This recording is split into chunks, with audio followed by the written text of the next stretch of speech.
Blah blah blah. So, Gabe, what did we just watch? We just watched How to Train Your Dragon 3: The Hidden World, also known as Netflix series The Sequel. Netflix series the sequel. It's crazy how they were able to just do like two. Yeah, it would be two series. Yep. One was between 1 and 2, and the other one's 2 and 3. Yeah. And Riders of Berg and Race to the Edge. What's Race to the Edge about? Considering like that title's like, oh, that's kind of like you said, takes place between 2 and 3. It's when they're already a bit older, and they're trying to find all the dragons. They're exploring new areas and different parts of the map in the world. Okay, it sounds like it reminds me of like a Lilo and Stitch, the series type of thing. However, I think both series take place before the second one because his mom's not in it and his dad is still. Oh yeah, that's right. I forgot about that because it's been a long time since I watched a How to Train Your Dragons movie, and it's like who died? I know that the mom came back, but I'm not sure if she passed away. But in this case, it was like, oh, the dad like went away. Yeah, dad died. He died in the second one trying to protect Hiccup. Yeah, I now remember that. It was crazy the stakes for the first two movies, and the third movie, although not as like grand scale, I would say, as far as like, oh, there's a big old dragon that you need to take down, or like you need to become king of the dragons, One Piece style. But no, this actually dealt with the whole.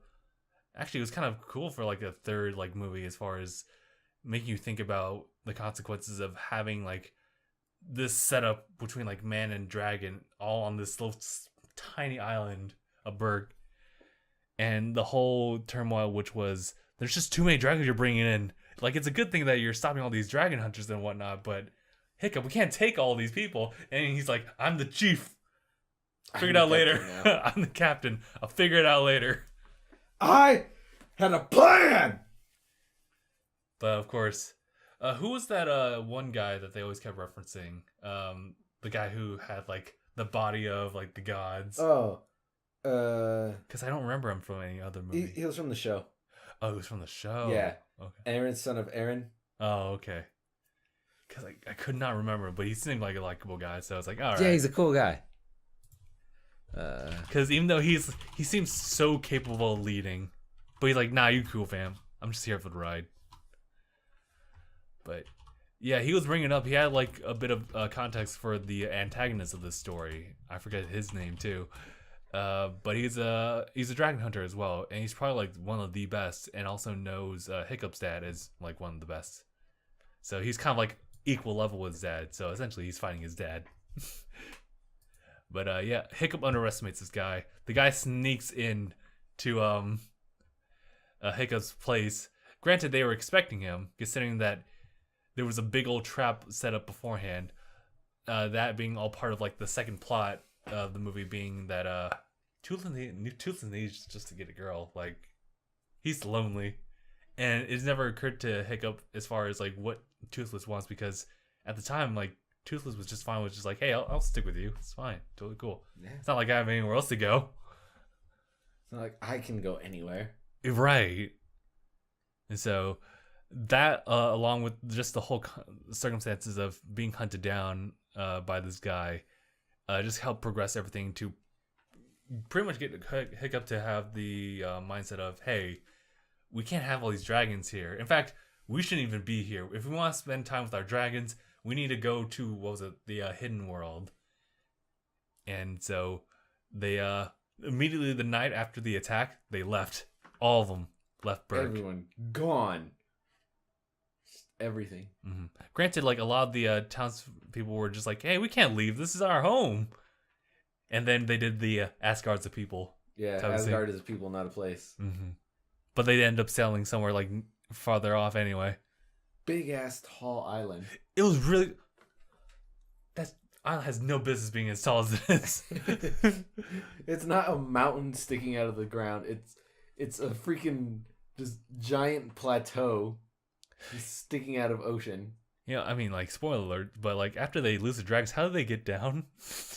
Oh, you didn't. It shows it like while it's doing its thing, like it's epilogue-ish.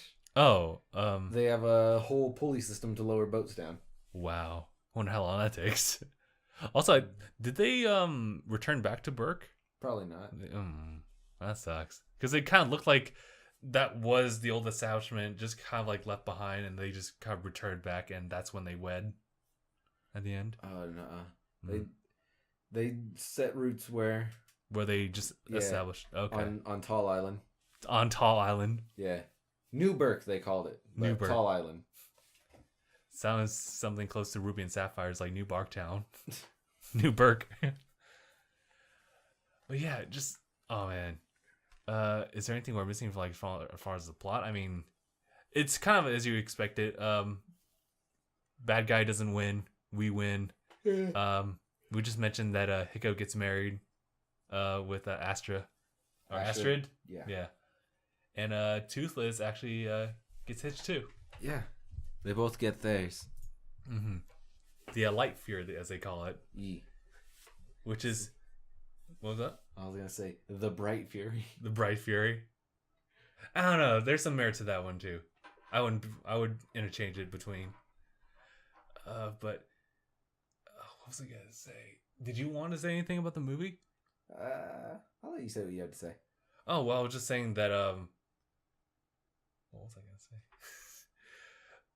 I just like the idea of them, like, reintroducing another, like, Night Fury, like, Light Fury. Yeah. And just, like, the whole mysteriousness about it, just kind of having another Toothless without having a Toothless. That whole interaction was, like, very memorable in the first movie. And for them to just kind of run through the process of how a feral Night Fury would be like in contact with humans was kind of refreshing to me.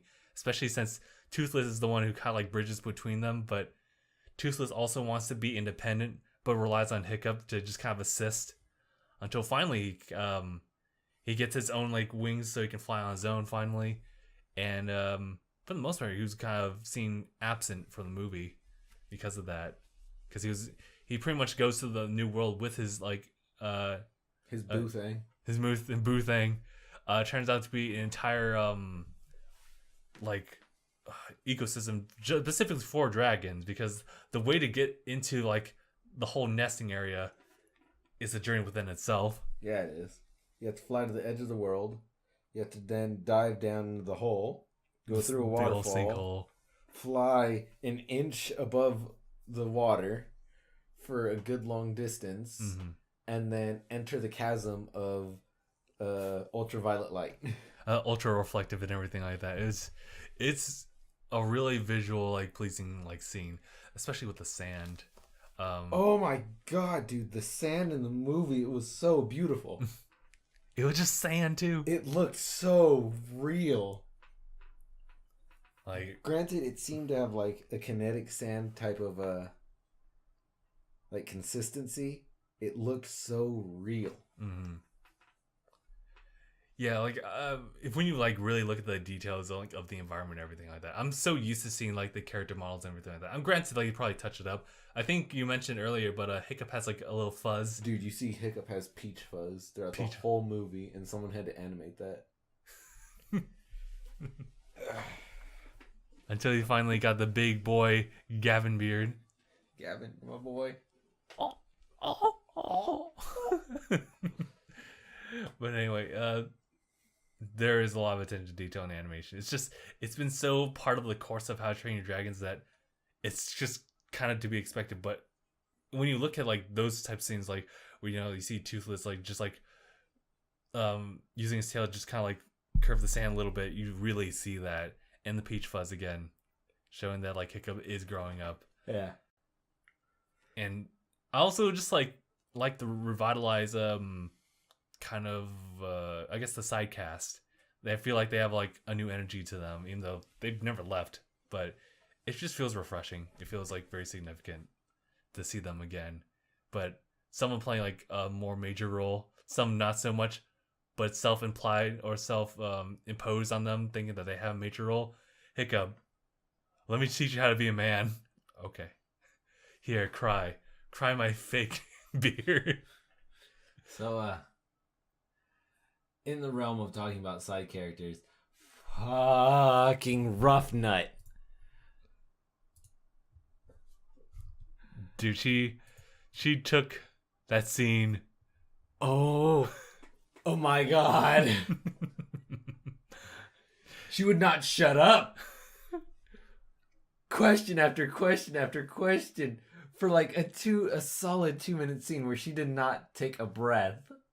It was just question after question after question after complaint after question after complaint. Even the dragon was afraid. Dragon was like, dude, I couldn't. You could? I couldn't.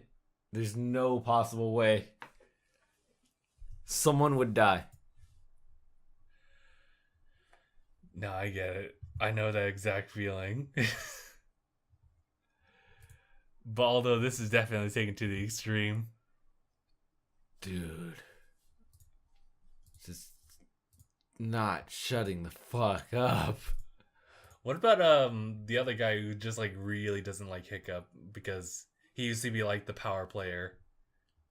Or yeah, that guy to the left. Yeah, that's Snotlout. Yeah, he had a thing for Hiccup's mom, and it felt weird. But it was also kind of funny because she didn't really care much. Actually, it was really interesting to see that Hiccup's mom just play like much more of a passive secondary role. She was definitely like able to lead, but because Hiccup is chief and like she supports him, she really was like a really good supportive character as far as going out the scope to see if anyone's following them, and also just kind of be an advisor, but also know that Astrid really kind of comes first to Hiccup's mind, aside from Toothless. Yeah. So it was really cool to see her just kind of being part of the story while not being like the most important character. Also something to notice now that I see like the designs of like their the character costumes, something that wasn't, I don't think appeared in the last movie, but they adapted their armor to have like dragon scales, so they are a lot more immune. Some of them are a lot more immune to fire. Yeah, he didn't others. exactly cover his ass. Our buddy, well, it's not loud. Yeah. It sucks, but that is super cool to add more detail. And I also was noticing like not just that, but just the painting on there's the symbols like on their armor pieces specifically for Hiccup. It's different from what we saw in previous movies where it's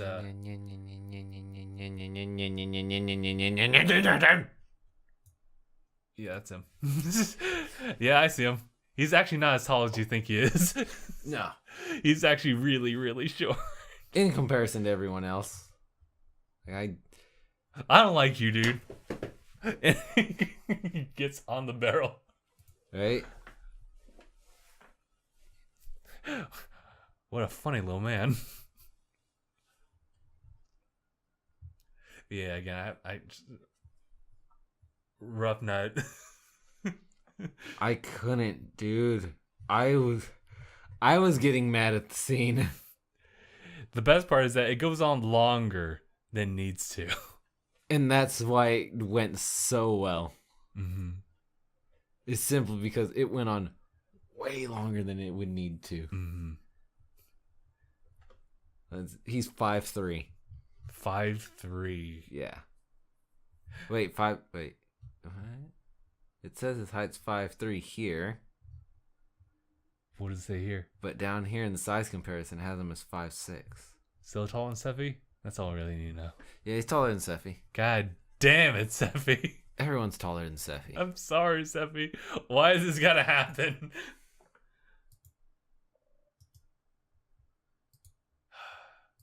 Man, I gotta watch the old Dragon movies. It's crazy. Just like, I should watch the Netflix series stuff. Which reminds me, yeah, they're gonna make another Netflix series. That's not canon. I'm just saying, it's gonna happen. It almost has to happen. Right? Like, it's gotta do like what Kung Fu Panda's doing right now. Like, pass it down to the next generation. They're gonna have their own series. Cause they will. That's all it is to it. Eret, son of Eret, is 6'4". Really tall, dude. Yeah. Yeah, he's cool people. He's cool people. I should watch it. I should watch that movie just for Eret. Does he appear like in the very first episodes or like? He's like middle of the show. Oh, okay. Starts as a bad guy, stays as a bad guy, ends as a good guy. Huh. Okay. I like that. Because he does seem like that guy like who has the potential to like to be a lot more significant. But like seeing him in the movie without any kind of context to like the His story. his story made him feel like, oh, there's something else. But from what you're telling me, like he used to be a bad guy, turned you're a good guy. That's I like those type of stories anyway. So Yeah. that's cool. Who dat? That is Heather. If I remember correctly, she is Eret, son of Eret's sister. Oh, Or no, she's Drager's sister. There's a lot of characters in the show. I bet like when it's a regular TV series, they might as well do that. Yeah. It is nice to see it kind of expand on the universe because it's something that's not really needed, but it is there.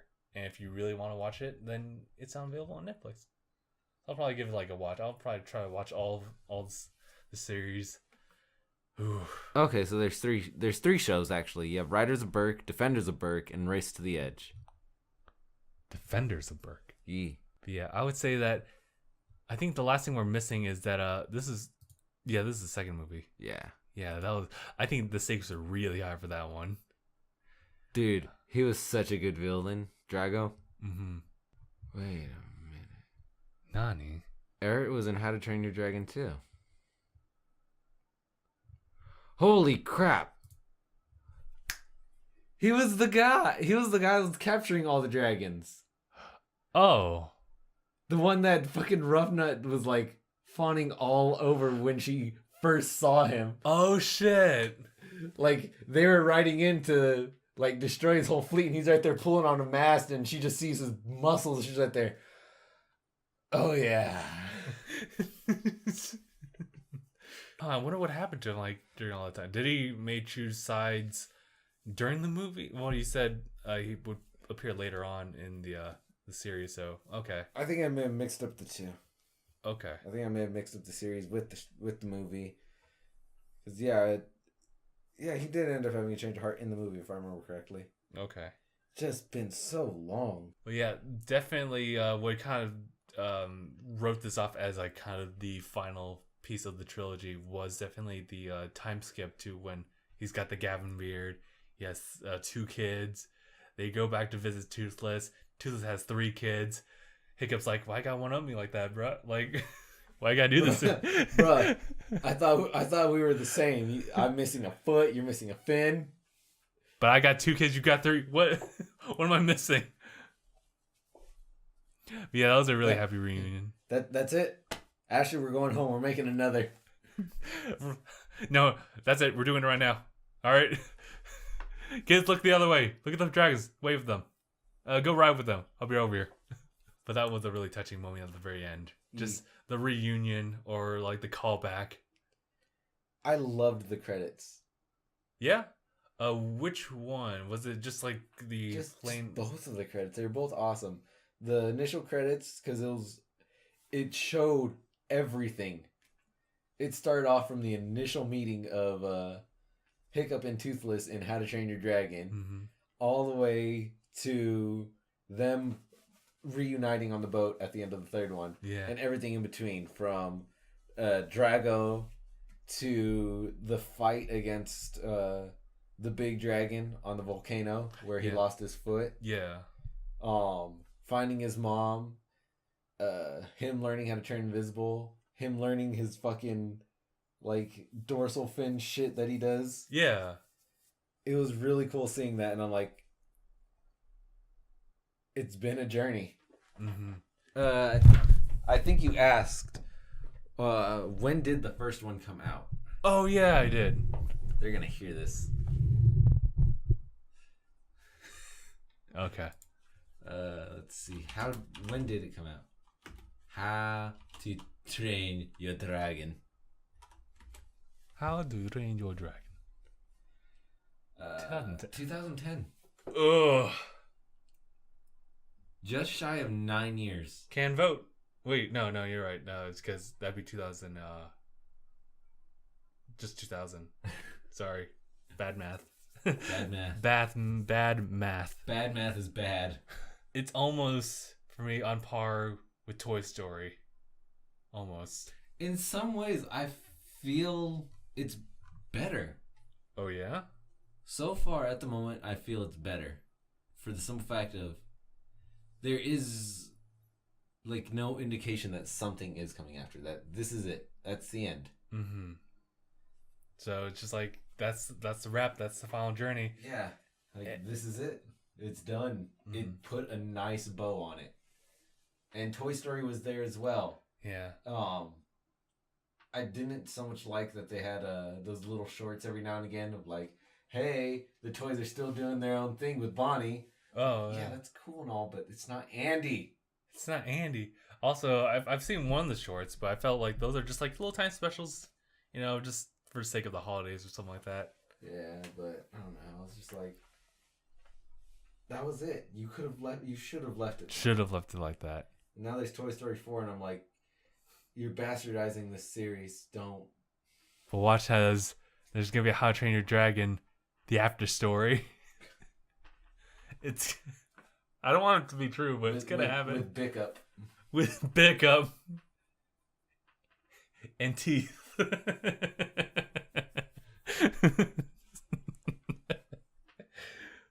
I want to say, oh yeah, there was that last bit I wanted to mention, which was Toothless gains just a really strange like adaptive ability with his cloaking, in the sense that he doesn't just have to breathe fire and just like vanish, because for some reason he kind of lost his edge with that. And meanwhile, the girl was like, "Really, you're not able to do this?" And I don't know what he did. Like he just tapped into like the power of lightning and plasma, charged the spines in his back, and just made this supercharged like effect. And then vanished. Yeah. That was that's like one of his abilities as a Night Fury is that electric shit that Hiccup's mom taught him. Huh. When they first ran up, she was like, yeah, there's little tricks to them that you don't even know. And she fucking opened his like back wings. And oh like, yeah. How did you do that? I didn't even know I could do that. Look at this. Hiccup, look at this. Gotta rewatch those. Yeah, and so it's the power of the Night Fury is awesome. I truly enjoy the growth and like, just the development. Well, yeah, the growth and development and all that, but just like the overall world building that they put into the show, based around the Night Fury and how it's a really strong dragon, even though it's not like the biggest dragon alpha, out there. right? Yeah. Even though, like, having said that, like, Toothless did become the king just out of merit. He is the king dragon because he took down an alpha. Mm-hmm. He said, "Hi-ya!" with my spines. That's crazy, because isn't that, like, the whole premise of the first movie was just, like, there's a king dragon, like, the alpha and the omega. But I forget what Drago was all about in the second one. Like, yeah, there was, like, the king dragon or whatever you want to call it. There was like the head honcho of the area that like they gave tribute to. Mm-hmm. But then Drago, he wanted to own all the alpha dragons. And he had one of them, which was the big behemoth dragon. And he was controlling them through that fucking stick thing that he had. Oh yeah. And then we have our guy over here in the movie, who has two particular, like... He had four. Yeah, you're right. He had four like scorpion type dragons that had a poison that he concocted with himself to make them obey him only. Yeah, it's kind of like a psychoactive drug or whatever it seemed like. It's nuts. And he just kept them in a semi-hypnotic state by constantly keeping them drugged with their own poison. That's nuts. Hopefully that was the last bit of dragon I would ever see. Because I remember the first movie, they would talk about all these different types of dragons, and I'm pretty sure they showed it off in the Netflix series as far as like, expanding like the number of them. There's a lot. There's a lot. But I felt like the first one was just kind of the archive of all of these different types and what you need to do with them. Yeah. And I thought like, what was it? One of them, I forget the name of that dragon, but it was like a semi-big... kind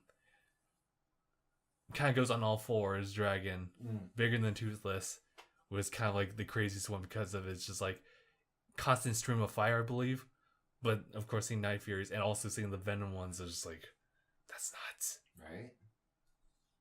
Because those Venom ones fucking spit acid. Mm-hmm. That immediately catches fire. But, how they were tripping out in the movie about the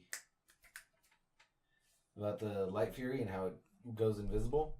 Yeah. There's actually dragons in the show that have the ability to be invisible. They're called changelings.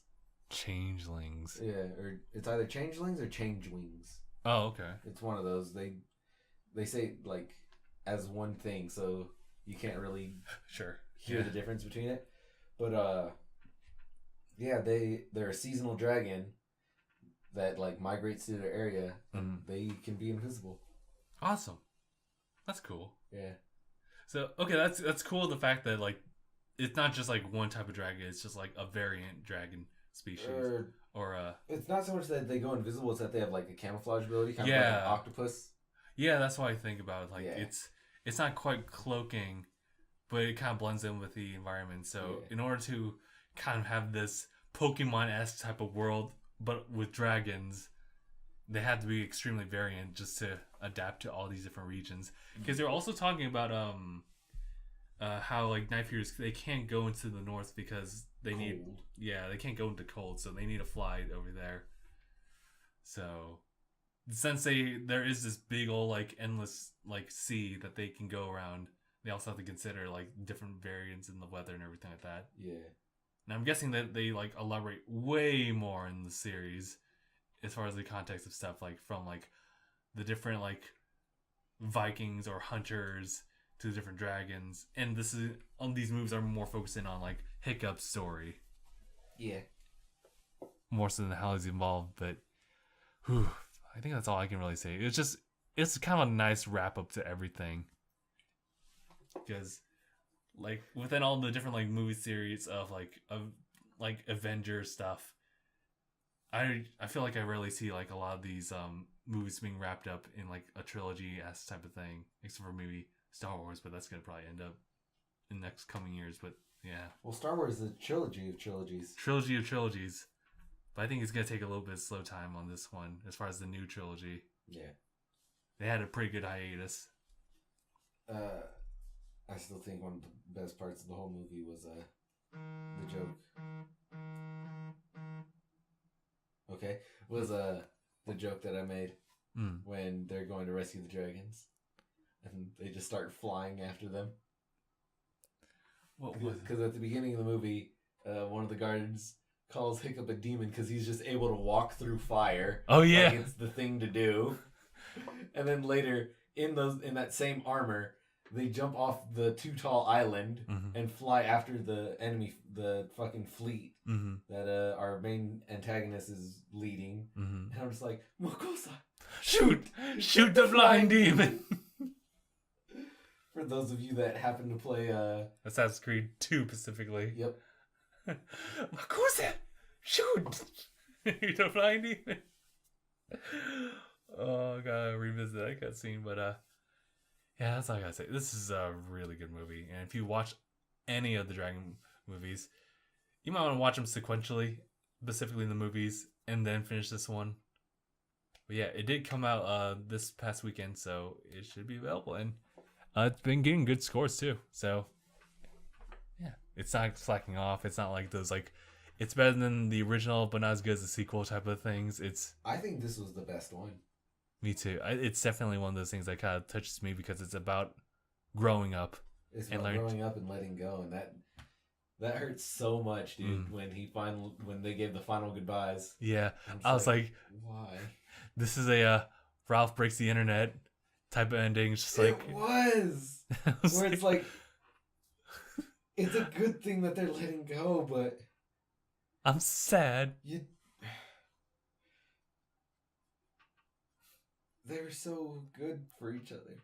Their friendship, it was so strong. I look at like the ending for the first movie and just how they walk out the door, both handicapped. And I was like,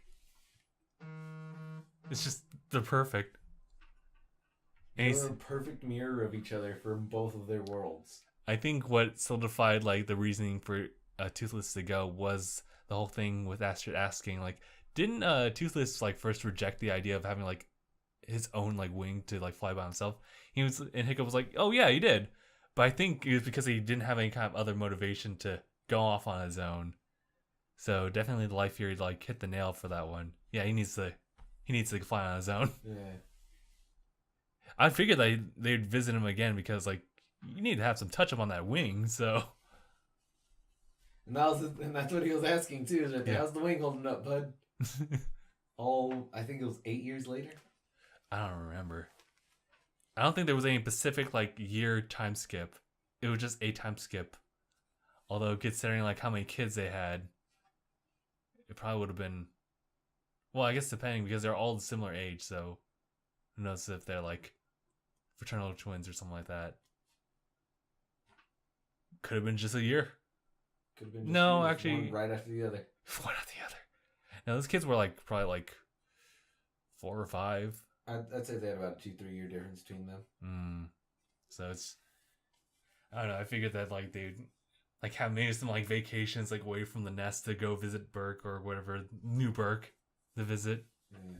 It was one of the things where I was like, okay, well they're gonna say goodbye, but they're gonna visit each other sometimes. So it was just nice. But damn, that was the first time that they saw each other since then. Right, it was. He was like, easy. You probably don't recognize the beard.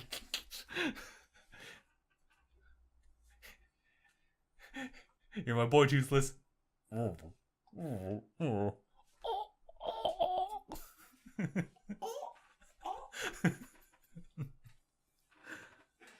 Oh shit! I have to. I What do you- can't watch it anymore. I'm gonna fucking hear Gavin out of fucking Hiccup, and because I hear Gavin out of Hiccup, I'm gonna imagine Michael out of Toothless. Michael, I'm falling. God damn it, Gavin!